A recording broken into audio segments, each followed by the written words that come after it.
86, 82. 1976. Non lo sé. 20 anos aproximadamente. Desde o ano 86. Pues yo sé que fue por los 80, pero exactamente el año 86 o por ahí creo que fue. En el 86. 79. Non tengo ni idea. 86, pode ser. Hombre, excelente. Excelente.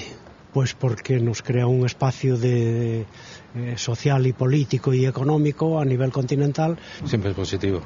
Fue bueno. A priori ahora mismo parece que malo, pero nunca se sabe. Absolutamente positivo. Sí, por supuesto, ha sido bueno. Eu considero que foi bo. Cuanto más, mejor.